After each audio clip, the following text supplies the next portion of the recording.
Why is partygate still going on? It's been announced that the number of suspects under investigation doubled to more than 100, and the police are using valuable time, resources and taxpayers' money to look into a potential COVID breach around a year ago.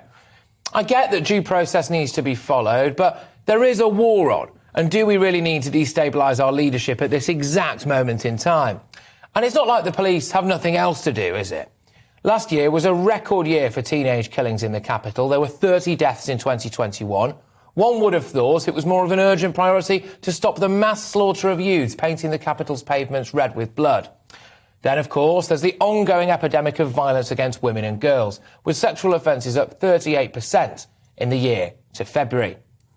At the end of January this year, 21 out of 43 UK police forces had officers under investigation for abuse of sexual powers. And they have a recruitment crisis as well. There's a current drive to appoint around 20,000 new officers, suspiciously close to the number the Tories cut in the first place. But anyway, apparently this isn't going well. A series of whistleblowers have revealed some shocking allegations in relation to the quality, or should I say lack of these new recruits. Apparently many of them are too soft and woke. One trainee supervisor reportedly told the Police Federation some new recruits can't speak to people on the telephone, literally run away from any physical violence, usually leaving their tutor at risk, and one even knocked on the door to speak to a victim but then ran away before it was answered, leaving his tutor scratching his head.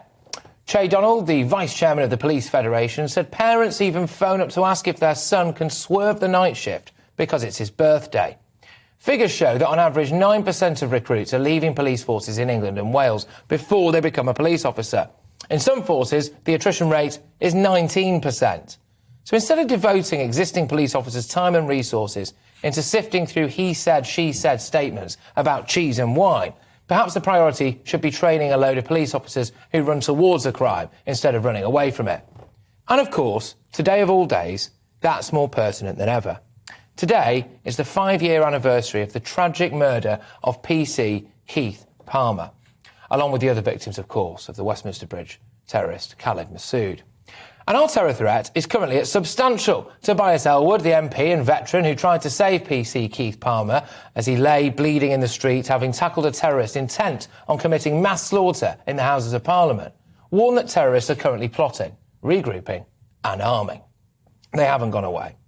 I suspect in the round that the British public would rather our police force focus more on terror, ending violence and sexual crime against women and girls, cleaning up its own sexual offences problem, did more to prevent youth deaths on the streets and managed to fix its recruitment crisis than pump resources into a report that could destabilise our country's Prime Minister right while there's a war going on.